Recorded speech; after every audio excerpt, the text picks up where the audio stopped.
Dalam memastikan industri-industri di negara Brunei Darussalam terus berdaya tahan, Kementerian Kewangan dan Ekonomi dengan kerjasama padu daripada Kementerian Hal Ehwal Dalam Negeri, Darussalam Enterprise DARE dan juga pihak BIBD memperkenalkan virtual market platform iaitu Community for Brunei yang mana menyediakan platform yang akan dapat mengumpulkan dan menyatukan komuniti Brunei bagi membantu perusahaan mikro kecil dan sederhana untuk menjual barangan mereka di dalam virtual market dan bagi orang awam untuk membeli secara virtual dan membuat pembayaran secara digital dengan menggunakan kad-kad debit atau kredit. Community for Brunei telah melancarkan dua projek iaitu projek Community for COVID. Projek platform ini akan memaklumkan kepada orang awam keperluan frontliners yang telah dikenal pasti seperti makanan dan minuman dan keperluan-keperluan lain. Keperluan berkenaan akan dikongsikan menerusi laman web Community for Brunei bagi orang awam memilih keperluan yang ingin disumbangkan dan dihantar kepada frontliners di keempat-empat pusat kesihatan bagi COVID-19 dan mengikut masa yang dipersetujui. Platform ini diharap dapat memberi kemudahan untuk mengenal pasti demand and supply dan pada masa yang sama dapat mengelakkan pembaziran. Projek kedua Community for Ramadan memberikan peluang kepada orang awam untuk masih dapat merasakan suasana gerai Ramadan secara online walaupun gerai Ramadan ditiadakan pada tahun ini. Onboarding atau kemasukan para pengusaha mikro kecil dan sederhana telah dibukakan.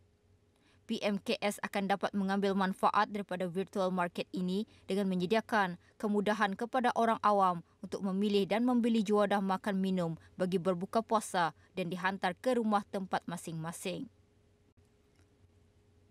Bagi permohonan pendaftaran perniagaan 300 yang terawal sehingga 30 April ini, yuran pendaftaran akan dikecualikan.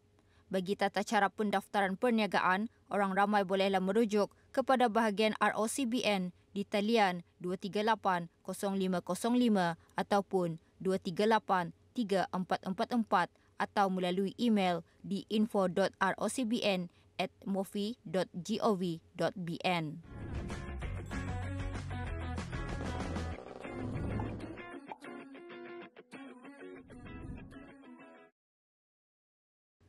Perintah Autoriti Petroleum Negara Brunei Darussalam 2019 yang berkuat kuasa pada 31 Disember 2019 antara lainnya mewujudkan Autoriti Petroleum Negara Brunei Darussalam, lembaga pengarah baginya dan hal ehwal berkaitan dengan operasi, fungsi dan tanggungjawabnya. Perintah tersebut telah diperkenankan oleh Kebawah Duli Yang Maha Mulia Paduka Seri Baginda Sultan Haji Hassan Al-Bolkiah, Bu Izzaddin Wat Daulah, Ibni Almarhum Sultan Haji Omar Ali Saifuddin Saadul Khairi Waddin, Sultan dan Yang di-Pertuan Negara Brunei Darussalam.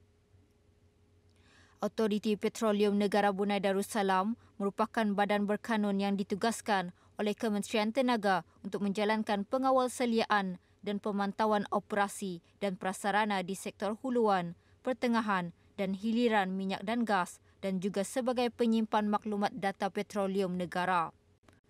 Penubuhan Autoriti Petroleum Negara Brunei Darussalam merupakan perkembangan signifikan bagi pembangunan sektor minyak dan gas negara Brunei Darussalam dan menyumbang kepada iklim perniagaan yang lebih kondusif bagi sektor ini.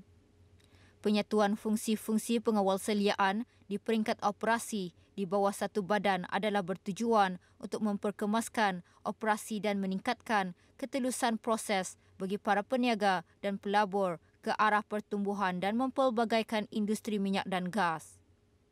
Badan berkanun ini juga akan menjadi sumber kepakaran teknikal kerajaan dalam hal ehwal petroleum. Ianya ditugaskan oleh Kementerian Tenaga sebagai badan pelaksana bagi mengkoordinasi pembangunan sektor petroleum ke arah pemeliharaan keselamatan tenaga di jangka masa panjang dan menjamin penggunaan dan pembangunan sumber minyak dan gas secara berdaya tahan menurut hala tuju strategik kementerian. Antara lain, peranan utamanya adalah pemantauan, pembangunan dan pelaksanaan garis pandu dan piawaian teknikal bagi meningkatkan nilai pengeluaran sektor tersebut. Ini menyumbang kepada sektor minyak dan gas yang lebih stabil dan berdaya tahan bagi mendukung perkembangan ekonomi negara. Sebahagian daripada fungsi-fungsi operasional berkaitan dengan sektor minyak dan gas yang dilaksanakan oleh Kementerian Tenaga digabungkan dengan peranan pengawal seliaan di bawah Syarikat Petroleum Brunei dalam penubuhan Autoriti Petroleum Negara Brunei Darussalam. Maka, Syarikat Petroleum Brunei berfungsi semata-mata sebagai entiti komersial tanpa menjalankan hal ehwal pengawal seliaan yang bercanggahan. Urus tadbir Autoriti Petroleum Negara Brunei Darussalam dijalankan oleh lembaga pengarah yang dipengerusikan oleh Menteri Tenaga. Timbalan pengerusi baginya adalah Timbalan Menteri Tenaga. Ahli-ahli lain terdiri daripada Setiausaha Tetap Dasar dan Fiskal dan Setiausaha Tetap Pelaburan di Kementerian Kewangan dan Ekonomi. Setiausaha Tetap Infrastruktur, Perumahan dan Profesional Kementerian Pembangunan dan Setiausaha Tetap Tenaga Kementerian Tenaga. Setiausaha Tetap Tenaga juga dilantik sebagai pengarah urusan sementara bagi Autoriti Petroleum Negara Brunei Darussalam.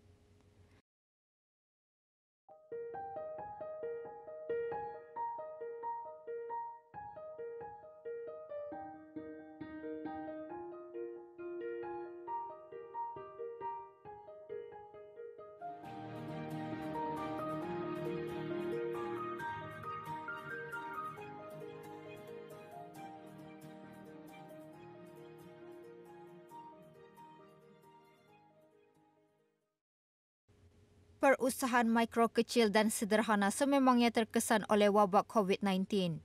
Antaranya, para peniaga yang menyewa bangunan-bangunan, tamu, pasar dan gerai. Dalam mengurangkan beban mereka ini, kerajaan telah mengambil langkah interim untuk mengurangkan beban kewangan para pengusaha, antaranya meniadakan sewa bangku tamu, pasar dan gerai bagi tempoh 6 bulan. Beberapa peniaga melahirkan rasa terima kasih kepada pihak kerajaan atas bantuan tersebut. Terima kasihlah atas kerajaan ke bawah Duli atas bantuan ini, kelonggaran untuk bayaran tamu apa kan. Alhamdulillah. Ya. Terima kasih kepada kerajaan telah membagi bantuan pada kami, mengingatkan beban kami, keluarga kami harap ini dapat membagi bantuan pada kami lah secukupnya untuk kami sepanjang musim Covid ini lah. Kepada sewa ada ringan lah untuk kami lah. Tapi kalau jualan-jualan pun ada kurangan sedikit. Terima kasih kepada Duli. Syukur juga kami kena bagi bantuan itu. Syukur alhamdulillah dah ya. Yang bangku kami ini dah babara jualnya. Kebawah Duli ini rakyatnya ni kasih kena rakyatnya ni. Syukur alhamdulillah piatin yo kena rakyatnya ni. Nyaman tingku lain dah babara 6 bulan atau. Sangat-sangat bersyukur itu. Kepada Kebawah Duli Yang Maha Mulia, terima kasih penulungkan beban kami. Kalau sudah anda berbayar 6 bulan tu, syukur je alhamdulillah.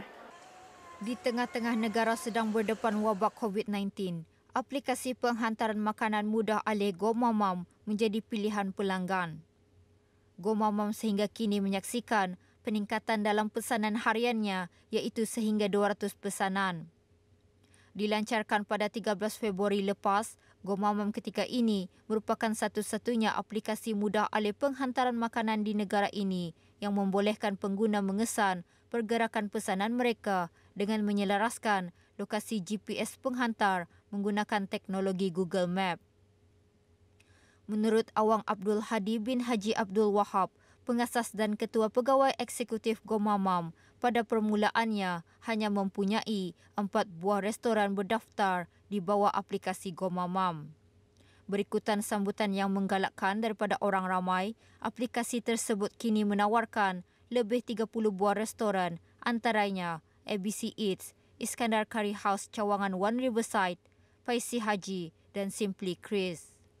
Again, we start 13 bulan 2 sebelum COVID. We started with 4 restoran sahaja, and then we slowly growing, and then we had 50 ke 60 order sahaja. Tapi the moment COVID, we had the first case di Brunei, the order satu shoot up to 150 ke 200 per order sehari.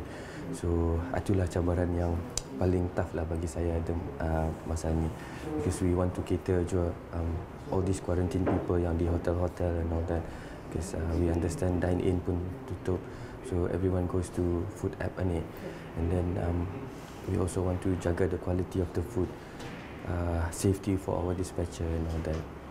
Pengguna boleh membuat pesanan makanan atau minuman melalui aplikasi GoMamam di iOS dan Android atau laman sesawangnya www.gomamam.com. Buat masa ini, GoMamam hanya menerima bayaran secara wang tunai, QuickPay dan pemindahan bank. Sementara itu, caj penghantaran GoMamam tertakluk kepada jarak antara restoran dan pelanggan, iaitu bagi penghantaran dalam lingkungan 7 km sebanyak RM3, 7 km ke 11 km RM4 dan lebih dari 11 km sebanyak RM5. Buat sementara ini, GoMamam hanya membuat penghantaran di lingkungan daerah Brunei dan Muara dan akan dikembangkan ke daerah-daerah lain dalam masa terdekat.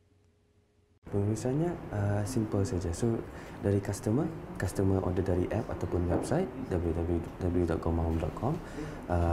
The moment ada order itu, it will be passed automatically to the restaurant. So restoran boleh accept order and then restoran boleh buat preparation time and all that. Lepas itu juga our coordinator, they will assign the nearest dispatcher to that restaurant because they can see kan dari map itu di mana dispatcher yang paling ampere. So again, why we use this geolocation ini is also efficiency.